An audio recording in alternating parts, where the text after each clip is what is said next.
నమస్కారం. ధార్మిక యాత్రికుడు ఛానల్‌కు స్వాగతం.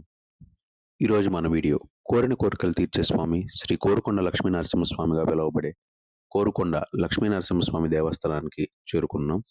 ప్రపంచంలోనే అతి చిన్న లక్ష్మీ నరసింహస్వామిగా స్వామివారు మనకి ఇక్కడ దర్శనమిస్తారు. అలాగే నిత్యం ఉత్తర ద్వార దర్శనం నుంచి స్వామివారు మనకి దర్శనమిస్తారు. ఈ క్షేత్రం ఆంధ్రప్రదేశ్ రాష్ట్రంలోని రాజానగరంకు 14 కిలోమీటర్ల దూరంలోను, రాజమండ్రికి 25 కిలోమీటర్ల దూరంలో, రాజమండ్రి ఎయిర్పోర్టుకు 10 కిలోమీటర్ల దూరంలో కోరుకొండ అనే గ్రామంలో ఉంది. ఈ క్షేత్రంలో స్వామివారు మనకు 2 రూపాల్లో దర్శనమిస్తారు.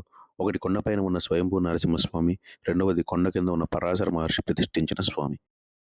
ఈ క్షేత్ర విశిష్టత ఏంటంటే స్వామివారు ప్రపంచంలోనే అతి చిన్న లక్ష్మీ నరసింహస్వామిగా మనకి ఇక్కడ దర్శనమిస్తారు. మన పిడికిటంత ఆకారంలోనే స్వామివారి దర్శనమిస్తారు. అలాగే స్వామివారు ఇక్కడ గుడితో సహా స్వయంభూగా వెలిశారు. ఈ కింద ఉన్న ఆలయం వెనుక భాగం నుండి మనకు మెట్ల మార్గం ఉంది కొండపైకి వెళ్ళడానికి. మన ఎదురుగా ఉన్న స్తూపాన్నే రామస్తూపం అంటారు.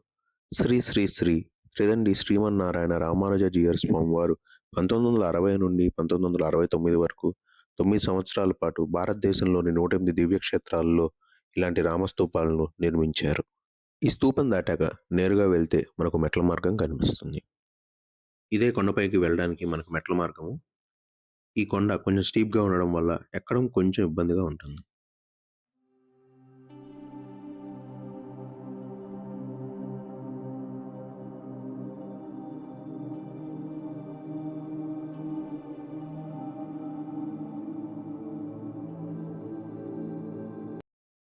కొండపైకి ఎక్కుతుండగా పచ్చని చెట్లతో ఇక్కడ చాలా ఆహ్లాదకరంగా ఉంది. మెట్ల మార్గంలో మనకి ఇక్కడ ఒక చిన్న దేవాలయం ఉంది. స్వామివారు లోపల ఇలా ఉన్నారు. ఈ కొండ ఎక్కడానికి మనకి సుమారుగా 650 నుంచి 700 మెట్లు దాకా ఉన్నాయి.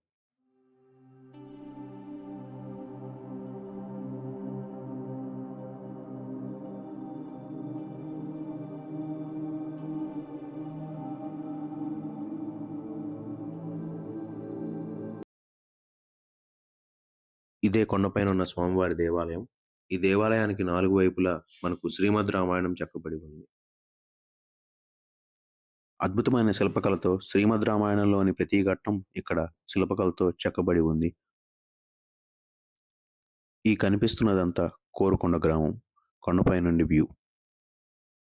ఇక్కడ స్వామివారు త్రేతాయుగం నుండే పూజలు అందుకుంటున్నారని ఇక్కడ పూజారులు మనకు తెలియజేస్తున్నారు. ఇక్కడ వెనక ఉన్న కొండే పాండవుల కొండ అని, పాండవులు ఇక్కడ స్వామివారిని వచ్చి సేవించుకున్నారని చెప్తున్నారు.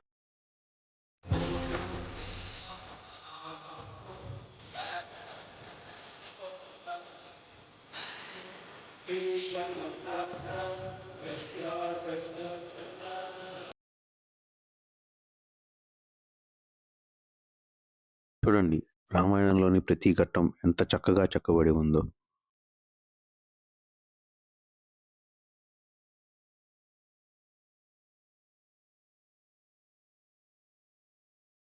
స్వామివారి చరిత్ర అలాగే ఆలయ విశిష్టత గురించి పూజారి గారు మనకు వివరిస్తారు. వీడియో చివరి వరకు చూడండి.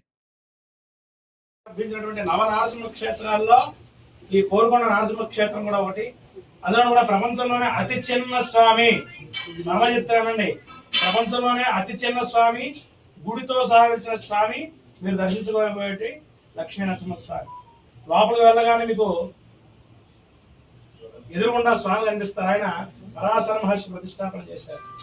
పూర్వకాలంలో దేవతలందరూ కూడా ఉగ్ర నరసింహస్వామి వారి హిరణ్యకశిపుడి సంహారం అనంతరం స్వామివారి ఉగ్రరూపాన్ని చూసినటువంటి దేవతలందరూ కూడా స్వామిని వేడుకుంటారట. స్వామి, నీ విగ్రహరూపాన్ని చూసిన అందరూ కూడా భయం కలుగుతున్నాయా? కాబట్టి కళ్ళు మూస్తున్నా, కళ్ళు తెరుస్తున్నా, తపస్సు చేస్తున్నా, యజ్ఞం చేస్తున్నా, యాగం చేస్తున్నా, నీ ఉగ్రరూపం మాకు కానజాలుతోంది. కాబట్టి శాంతమూర్తిగా మాకు దర్శన భాగ్యాన్ని కలగజేయనాయన అని చెప్పగా అప్పుడు స్వామి చెప్తారంట, లక్ష్మీదేవి ఎప్పుడైతే నా పక్కన ఉంటా నేను శాంతంగా ఉంటాను కాబట్టి నేను కలియుగంలో ఈ యొక్క భూలోకం నందు స్వర్ణగిరి అనేటువంటి గిరి ఉన్నది, అది రాబోయే కాలంలో పరాశరగిరిగా విరాజిల్లుతుంటుంది. ఆ గిరిపై నేను స్వయం వ్యక్తంగా లక్ష్మీ సమేతుడినే వెలసి ఉంటాను. అక్కడ నన్ను దర్శించినట్లయితే మీలో ఉన్నటువంటి భయం అంతా తొలగిస్తానని చెప్పగా ఈ లోకంలో స్వర్ణగిరి కలియుగ కాలంలో పరాశరగిరిగా పిలువబడుతున్నటువంటి మనం ఎక్కినటువంటి కోరుకొండ మీదకి దేవతలందరూ కూడా వచ్చి స్వామిని దర్శించారట. స్వామిని దర్శించగానే చూడండి, వైకుంఠ ఏకాదశి రోజు మాత్రమే ఉత్తర ద్వార దర్శనం కలుగుతుంది మనందరికి. ఆ రోజు ఒక్కరోజు మాత్రమే వైకుంఠ ద్వార దర్శనం. కానీ ఇక్కడ స్వామి ఇలవైకుంఠంగా, స్వామి చెప్పింది ఏమిటి, లక్ష్మీ సమేతుడిగా దర్శనమిస్తానని. కానీ ఇక్కడ గుడితో సహా స్వామి ఇక్కడ వెలిశారు. గుడి అంటే ఈ గుడి కాదు, లోపలికి వస్తే మీకు ఆ గుడి కనిపిస్తుంది. ఆ గుడి కూడా ఎంత ఉంటుంది అంటే 2.5 అడుగులు మాత్రమే ఉంటుంది ఆ దేవాలయం. ఆ దేవాలయం లోపల లక్ష్మీనరసింహ స్వామి ముష్టి మాత్రం, అంటే పిడికిలి బిగిస్తే ఎంత ఉంటుందో ఆ పిడికిలు అంత ఉంటుంది ఆ లోపల గుడి గర్భాలయం. ఆ గర్భాలయంలో స్వామి 4 అంగుళాలే ఉంటాడు స్వామి. అందుకే స్వామి వారిని ఇక్కడ దీప వెలుగులో స్వామిని చూడడం జరుగుతుంది. పూర్వం నుంచి ఇప్పటివరకు కూడా స్వామివారి దీపకాంతిలోనే దర్శనం ఇస్తారు, కనబడతారు కూడా. కాబట్టి మనసు ప్రధానం. లోపల రాగానే కళ్ళు మూసేసుకుని మా అనుకున్న మొక్కులు కోర్కులని అడక్కర్లా, కళ్ళు తెరిచి స్వామివారిని చూడాలి. ఎప్పుడైతే ఆ స్వామిని దర్శనం చేసుకున్నారో స్వామి దేవతలను కూడా ప్రార్థించారట. ఆ ప్రార్థన సంతుష్టమైనటువంటి నరసింహస్వామి ఈ క్షేత్రంపై, ఈ కొండ మీద ఇప్పుడు మనం చూస్తున్నటువంటి స్వామి ప్రత్యక్షమే. ఎందుకు నన్ను మరలా ప్రార్థించారయ్యా, నా దర్శనం చేసుకున్నట్టు అయితే మీకు మోక్షానికి ఎలా చేస్తానన్నాను కదా అనగా, అప్పుడు స్వామివారిని చూసినటువంటి దేవతలందరూ కూడా ఎంతో ఆనందం కలిగి, ఆయన పరమాత్మ పరంధామా, నీ పాద సేవ చేసుకునేటువంటి భాగ్యాన్ని మాకు అనుగ్రహంగా ఇచ్చావు.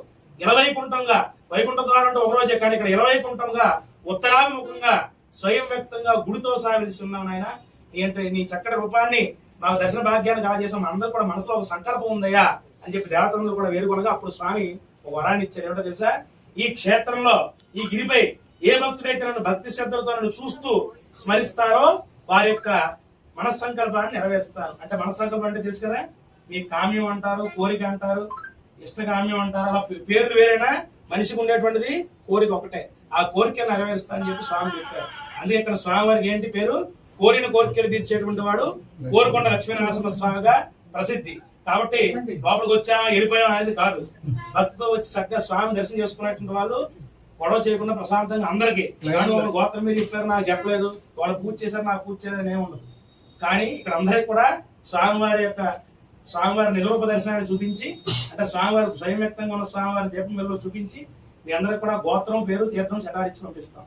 కాబట్టి భక్తి శ్రద్ధతో స్వామి చెప్పింది ఏమిటో గుర్తుంది కదా, మనస్ఫూర్తిగా చూస్తూ ఎవరేం కోరుకుంటారో ఆ కోరిక నెరవేరుస్తా అని. అలా స్వామి కృతయుగంలో స్వామివారు దర్శనం ఇచ్చారు. ఈ విధంగా మరి త్రేతాయుగంలో రామచంద్రమూర్తి, మీరు గుడి చుట్టూ ప్రదక్షిణ చేస్తే మండపం చుట్టూ బొమ్మలు ఉంటాయి, శిల్పాలు, ఇవన్నీ ఇదంతా ఎవరో తెలుసా, రామాయణం. రామచంద్రమూర్తి కూడా సీతాదేవి జాడ వెతుకుతూ ఉండగా మార్గం మధ్యలో కొండ మీద వచ్చి స్వామిని ఆరాధించారని శాసనం. అదేవిధంగా పాండవులు, ఈ కొండ మీరు వెనకాల చూస్తే అక్కడ కొండ కనిపిస్తోంది, అది పాండవులు వనవాసం చేసినటువంటి స్థలం. ఆ స్థానం నుంచి నిత్యము కూడా పాండవులు ఇక్కడ వనవాసం చేసిన సందర్భంలో ఇక్కడ స్వామివారిని శ్రీకృష్ణ అర్జునుడు కూడా వచ్చి స్వామిని ఆరాధించాడు అని ప్రార్థిస్తాం. అంటే కలియుగంలో యొక్క 11వ శతాబ్దానికి ముందుకు పరాశర మహర్షి తపస్సంపన్నుడై మనం ఎలా కొండెక్కి వచ్చామో ఆయాసపడుతూ ఆయన కూడా అలా వచ్చి స్వామివారిని దర్శనం చేసుకోవడానికి వచ్చాడు. స్వామి నాకు వృద్ధాప్యం వచ్చేసింది, నేను దర్శించాలి, నిన్న ప్రార్థించాలనుకున్నా ఈ రూపం నాకు కానజాలట్లేదయ్యా అంటే స్వామి ప్రత్యక్షంగా నా ప్రతిరూపాన్ని ప్రతిష్ఠించమని చెప్పగా, కొండ ఎక్కినట్టు వాళ్ళ కోసం తిరుమదేవాలయం లక్ష్మీనరసింహ స్వామి కొండ ఎక్కిన ఆ లోపల స్వామివారు ఏమన్నా మాకు కనిపించట్లేదండి, ఎక్కడ ఆయన ఎలా ఉంటాడంటే ఎదురుగుండా స్వామివారిని చూడడానికి ఎదురుగుండా పరాశర మహర్షి చేతుల మీద ప్రతిష్టాపన జరిగింది. తదనంతరం 11వ శతాబ్దంలో రెడ్డి రాజుల యొక్క పరిపాలనలో మీరు లోపల రాగానే కుడివైపు ద్వారపాలకులు ఉంటారు, కుడి చేతి ఎడమ వైపు. ఆ ద్వారపాలకులు పక్కన ఇరువైపులో కూడా ఆ యొక్క రెడ్డి రాజుల యొక్క సోదరులు ఇద్దరు కూడా ఆ ఇరువురు కూడా ఈ దేవాలయాన్ని సీతానగరం దగ్గర, ఇప్పుడు మనం చెప్పుకునేటువంటి దగ్గరలో ఉన్నటువంటి సీతానగరం దగ్గరలో ఉన్నటువంటి గిరిని చెక్కి వారం రోజులు మన శరీరం మనం బరువు మోసుకోలేక ఆప్సోపాలు కూడా చెప్తున్నాం. ఈ కొండ మీద కనిపించే ప్రతి శిలని కూడా అక్కడ భుజం మీద పెట్టుకుని ప్రతిష్ఠించిన రాయిని దేవాలయం నిర్మాణిస్తారు. అది కూడా ఒక రాత్రిలో ఈ దేవాలయం నిర్మించడంతో ఇక్కడ స్వామివారి యొక్క దేవాలయాన్ని దేవతలు కట్టిన గుడిగా భావిస్తారు. కానీ దేవతల కోసం దేవతలు కట్టలేదు, మనుషులే కట్టారు. దేవతల కోసం వెలిసిన స్వామి, గుడితో సహా వెలిసిన స్వామి లోపల ఉన్నారు. అందుకనే ఇన్ని పూర్వం పోయేవాళ్ళు ఈ ప్రాంతంలో సంచరించేవారు కాబట్టి స్వామి గుడి ఎలా ఉంటుంది, స్వామి ఎలా ఉంటాడంటే కొంచెంలో వెలిసాడు స్వామి అంటారు. లోపల చూస్తే కనుక మీరు లోపలికి వచ్చి మీ కుడి చేతి వైపు స్వామి ఎదురుగున్న స్వామి కుడి చేతి వైపు ఉంటాడు స్వామి. అక్కడ కొంచెం ఎంత ఉంటుంది, ధాన్యం కొలిసేటువంటి కొంచెం ఎంత ఉంటుందో అంతలోనే ఆ స్వామి కొంచెం ఎంత ఉంటుందో అంత స్థలంలో స్వామివారు గుడితో సాగించారు. అందుకే ఆయన కొంచెంలో వెలిసిన స్వామి కూడా చెప్తూ ఉంటారు. అదేవిధంగా ఈ యొక్క రెడ్డిరాజు పరిపాలన అనంతరం దేవతల స్వామివారి కోరిక ప్రకారం ఇప్పటికీ కూడా ప్రాతకాలార్చన, సాయంకాలార్చన, దేవతార్చన. పంతులు గారు మేము ఎప్పుడో ఉదయం 7ంటికి ఎక్కాం, 8ంటికి ఎక్కాం, మీ తాయితీగా 9:30 ప్రధానంగా వచ్చి ఎక్కారు. నిత్యం ఇంతేనంటే నిత్యం స్వామివారికి ఇంతే. స్వామివారికి మహానివేదన భోజన కాలం ముందు స్వామివారికి చేసే పూజ ఏదైతే ఉంటుందో అది మాత్రమే అర్చక స్వామి వచ్చి ఇక్కడ చేసి వెళ్తాం. 9:30, 10 గంటల తలుపు తీసి 12 గంటలు మూసేస్తాం. మళ్ళా రేపు ఉదయం 9:30కే కొండ మీద దేవాలయం తలుపులు తీసేది. అందుకే ఇక్కడ స్వామివారిని దేవతార్చన, దేవతలు పూజిస్తారని ప్రార్థిస్తాం. అందుకని అంతేకాకుండా చూడండి, ప్రతి అవతారంలో ప్రతి యుగంలో తన రూపాన్ని తాను దర్శించుకుంటూ త్రేతాయుగంలో రామచంద్రమూర్తిగా, ద్వాపరయుగంలో ఆ యొక్క నరుడిగా ఉన్నటువంటి అర్జునుడిగా, ఇలా ప్రతి యుగంలో ప్రతి అవతారంలో తన రూపాన్ని తాను దర్శించుకుంటూ ఎవరైనా కోరిన కోరికలు నెరవేరుస్తున్నాడు. కాబట్టి ఇక్కడ స్వామికి కొండంతండ కోరుకొండ, కోరిన కోరికలు తీర్చేటువంటి వాడు కోరుకొండ లక్ష్మీ నరసింహ స్వామిగా ప్రార్థిస్తాం. కాబట్టి ప్రతి భక్తులు రండి. సింహాచలంలో కప్పస్తంభం ఏ విధంగా ఉంటుందో మీరు లోపలికి రాగానే లక్ష్మీదేవికి ఎదురుగుండా ఎడమ వైపు ఫస్ట్ స్తంభం, ఒకటే స్తంభం కనిపిస్తుంది. ఆ స్తంభంలో లక్ష్మీ నరసింహస్వామి అంటారు. ప్రతి ఒక్కరు అమ్మవారిని కొట్టు పెట్టుకుని ఆ స్తంభంలో నరసింహస్వామిని తాకి ఆ యొక్క మీ శిరస్సు పాదాలకి పెట్టుకుని ఆ విధంగా కోరికలు తీర్చే స్తంభంగా విరాజిల్లుతుంది. ఈ కొండను మీరు ఎటు నుంచి చూసినా కూడా, 8 దిక్కుల్లో ఏ దిక్కు నుంచి చూసినా కూడా ఒక ధాన్యాన్ని రాశిగా పోస్తే కోరుగా పర్వతంగా ఏర్పడుతుందో ఆ విధంగా ఉన్నటువంటి కొండ. కాబట్టి దీనికి కోరుకొండ అని పేరు. అంతే కదా. అదేవిధంగా ఇక్కడ దీనికి కొండకు ఉన్నటువంటి పేరు పరాశర మహర్షి ప్రతిష్టాపన చేసినటువంటి పరాశరగిరి. ఈ యొక్క పూర్వకాలంలో ఇక్కడ ఈ యొక్క కొండపైన సువర్ణం లభించేది కాబట్టి సువర్ణ వృక్షాలు ఉండేవి కాబట్టి సువర్ణగిరి అని, పారిజాత వృక్షాలు పారిజాతగిరి అని పరిపరి విధాలుగా స్వామివారు పిలుస్తున్నప్పటికీ మానవుల యొక్క కొమ్ము బంగారమై కోరిన కోరికలు తీర్చేటువంటి వాడుగా ఈ లక్ష్మీ నరసింహ స్వామి ప్రాశస్తంగా ఇస్తోంది. జయ బలో లక్ష్మీ నరసింహ స్వామికి. కాబట్టి భక్తి కోరుకొండ సంస్థానం బ్రహ్మాండైన ఆశ్రయించిన నారసింహ సమోదేవో నభూతో నవోషి. కోరుకొండ గ్రామం తూర్పుగోదావరి జిల్లాలో ఉన్న కోరుకొండ కొండపైన వెలిసిన స్వయంభూ స్వామివారు లక్ష్మీ నరసింహ స్వామివారు ఉదయం 9:30 నుంచి 12 వరకు మాత్రమే దర్శనాలు ఉండదు. మిగతా కాలం అంతా కూడా దేవతలు అర్చన చేసుకుంటారని మా పూర్వీకుల నుంచి చెప్తూ వస్తారు. కావున స్వామివారిని దర్శనం చేసుకోవాల్సిన వారు కొండెక్కే భక్తులు ఈ సమయాలు గ్రహించి దాని ప్రకారం వచ్చి స్వామివారి అనుగ్రహం పొందవలసిందిగా కోరుతున్నాం. బ్రహ్మోత్సవాలు కానీ అవన్నీ స్వామివారికి ఎప్పుడండి? స్వామివారి కళ్యాణోత్సవాలు పాల్గొన ఏకాదశి మొదలుకొని 5 రోజుల పాటు జరుగుతుంది. ఈ 5 రోజులు మాత్రం స్వామివారి ఉదయం నుంచి 6 గంటల నుంచి రాత్రి 10 గంటల వరకు స్వామివారి కొండ మీద దర్శనాలు ఉంటాయి. ధన్యవాదాలు. స్వామివారు మనకి ఇలా దర్శనమిస్తారు. దర్శన వేళలు ఉదయం 9:30 నుండి మధ్యాహ్నం 12 వరకు ఉంటుంది.